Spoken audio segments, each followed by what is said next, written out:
गणेश बीज भंडार ढोट Sikar YouTube channel पर आपका स्वागत है। आज मैं आपसे येलो फूलों की खेती के बारे में चर्चा करूंगा कि फूलों की खेती कब, कौन सी वैरायटी, खेत तैयार करते समय क्या डालना जरूरी है जिससे जमीन में पोषक तत्व की कमी न हो, किस समय कीटनाशक का उपयोग करना चाहिए जिससे किसानों को अधिकतम लाभ हो, जमीन को तैयार करने से पहले क्या क्या डालना चाहिए जिससे जमीन में फंगस, कीट व जमीन में किसी प्रकार के पोषक तत्वों की कमी न हो। बेड बनाते समय जैविक खाद में टाटा रिलीज जियो ग्रीन 150 किलोग्राम, फंगीसाइड में टाटा रैलीज का झापू 6 किलोग्राम, जड़ विकास तंत्र में टाटा रैलीज का रैलीगोल्ड 10 किलोग्राम, डीएपी 35 किलोग्राम, दानेदार सल्फर 12 किलोग्राम, कार्बोफ्यूरान 8 किलोग्राम प्रति एकड़ जमीन में बुवाई करनी चाहिए जिससे जमीन में किसी भी पोषक तत्वों की कमी न हो, जिससे फसल स्वस्थ रहती है। तैयार नर्सरी को सावधानी पूर्वक ट्रांसप्लांट करना चाहिए। नर्सरी ट्रांसप्लांट करते समय टाटा रलिस का आयन से जड़ तंत्र को उपचारित करना चाहिए जिससे जड़ तंत्र स्वस्थ रहता है। सामान्यतः फूलों की खेती में मुख्य रूप से कई प्रकार के रोग देखने को मिलते हैं, जो यह है तंगलन रोग। यह रोग फफूंद से होता है जिसका मुख्य कारक फाइटोप्थोरा पैरासिटिक नामक फफूंद है। इससे बेलों के निचले सतह पर सड़न शुरू हो जाती है। इस रोग से पौधे बहुत ही जल्दी मुरझाकर नष्ट हो जाते हैं। रोकथाम। इसकी रोकथाम के लिए सबसे पहले हमें जहां पर पौधा लगा होता है वहां पर पानी की निकासी बहुत ही अच्छा रखना चाहिए। पौधे के पास पानी रुकने की वजह से मुख्यतः यह बीमारी होती है। रोगी पौध को सामान्यतः जड़ से उखाड़कर जला देना चाहिए या फिर किसी भी तरीके से पूरी तरह से नष्ट कर देना चाहिए। फूल की बुवाई से पूर्व भूमि को टाटा रैलिज के झापू मिश्रण से भूमि का शोधन करना चाहिए। फसल पर तंगलन दिखने पर हमको तुरंत ताकत का फसल पर छिड़काव करना चाहिए। 2. पर्णगलन रोग। यह रोग भी फफूंद से होता है जिसका मुख्य कारक फाइटोप्थोरा पैरासिटिक नामक फफूंद है। इस कवक की वजह से फूलों की पत्तियों पर गहरे भूरे रंग की छोटे छोटे आकर के धब्बा बन जाते हैं। बाद में ये बड़े आकर लेते हैं और फूल को बहुत ही नुकसान पहुंचाते हैं। रोकथाम। इसकी रोकथाम के लिए सबसे पहले हमें रोगी पौध को सामान्यतः जड़ से उखाड़कर पूरी तरह से नष्ट कर देना चाहिए। इस रोग का सबसे मुख्य कारण सिंचाई का पानी होता है, इसलिए हमेशा शुद्ध पानी सिंचाई करने के लिए प्रयोग करना चाहिए। फसल पर रोग दिखने पर हमको तुरंत टाटा रैलिज के आयन का फसल पर छिड़काव करना चाहिए। 3.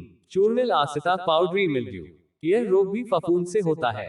इस रोग के कारण पौधों के पत्ती, फूल, तना और कलियों पर सफेद रंग का पाउडर जैसा एक परत दिखाई देता है। इस रोग से संक्रमित होने के कारण फूलों की कलियां खिलाती नहीं है। इस रोग में सफेद परत बन जाने के कारण प्रकाश संश्लेषण प्रभावित होता है जिससे फूल की उपज पर बहुत अधिक प्रभाव पड़ता है।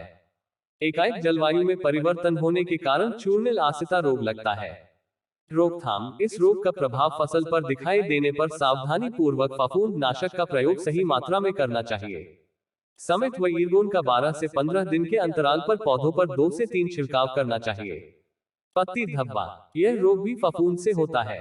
रोग के कारण पौधों के पत्ती, तना और फूल पर भूरे या काले और बैंगनी रंग के धब्बे दिखाई देते हैं। रोगग्रस्त पत्तियां पीली हो जाती है और मुरझाकर गिर जाती है।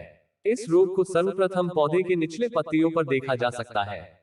बाद में तने पर भूरे रंग का दिखाई देता है जो कि बाद में पूरी तरह से काले रंग में परिवर्तित हो जाता है। रोकथाम। टाटा मैनकोजेब 2 लीटर 15 दिन के अंतराल पर पौधों पर 2 से 3 छिड़काव करना चाहिए। फसल को हमेशा सही समय पर लगाना चाहिए जिससे रोग के रोकथाम में आसानी होगी। आर्द्रगलन। आर्द्रगलन रोग मुख्यतः नर्सरी में लगता है। इससे नर्सरी में छोटे पौधे प्रभावित होते हैं। इस रोग के प्रभाव से पौधे का तना जो कि जमीन की सतह से जुड़ा होता है काला पड़कर सड़ने लगता है। आर्द्रगलन रोग मुख्यतः भूमि और बीज के माध्यम से लगता है। रोकथाम। बीज की बुआई नर्सरी में करने से पहले बीज को 3 ग्राम रैलीगोल्ड व सार्थक प्रति किलोग्राम बीज के हिसाब से उपचारित करके नर्सरी डालना चाहिए। शीर्ष भाग का सूखना। इस रोग की वजह से पौधों से फूलों की कटाई के बाद ऊपरी भाग से निचली भाग की तरफ सूखता है और इस रोग के प्रभावित भाग काले रंग के हो जाते हैं जो बाद में पूरे तरह से सूख जाते हैं। यह रोग ज्यादातर गुलाब पौध में लगता है एवं अधिकतर यह रोग गुलाब के पुराने पौधों में लगता है। रोकथाम। रोगग्रस्त भाग को काटकर अलग कर देना चाहिए। ग्रीवागलन। यह भी फफूंद से होता है जिनका मुख्य कारक स्केलोशियम सेल्फसाइड नामक फफूंद है। इस रोग के प्रभाव से बेलों में गहरे घाव विकसित हो जाते हैं, पत्ते पीले पड़ जाते हैं और फसल पूरी तरह से नष्ट हो जाती है। रोकथाम। रोग जनित पौध को उखाड़कर पूर्ण रूप से नष्ट कर देना चाहिए। फसल के बुवाई के पूर्व भूमि शोधन करना चाहिए। फसल पर प्रकोप निवारण हेतु सरप्लस व कोंटाप प्लस घोल का छिड़काव करना चाहिए। उकठा रोग। उकठा रोग से प्रभावित पौध पूरी तरह से सूख कर नष्ट हो जाता है। उकठा रोग फसल में कभी भी लग सकता है। रोकथाम। इसकी रोकथाम के लिए फसल चक्र अपनाना चाहिए। गर्मी के समय जब खेत खाली हो तो खेत की गहरी जुताई करके कुछ समय के लिए छोड़ देना चाहिए। खेत में जब फसल हो तो गुड़ाई सावधानी पूर्वक करना चाहिए ताकि पौधों के जड़ों में चोट न लगे, क्योंकि इससे रोग का प्रकोप बढ़ता है। फूलों की खेती को आर्थिक दृष्टि से देखा जाए तो किसान के आय का बहुत अच्छा स्रोत है। इसके जरिए कम समय और कम लागत में अधिक मुनाफा आसानी से कमाया जा सकता है। फूलों की व्यावसायिक खेती किसान भाइयों के लिए आर्थिक दृष्टि से बहुत ही लाभदायक है और इससे हम कई प्रकार के उत्पाद बनाकर बाजार में बेच सकते हैं, जिससे हम अतिरिक्त मुनाफा कमा सकते हैं।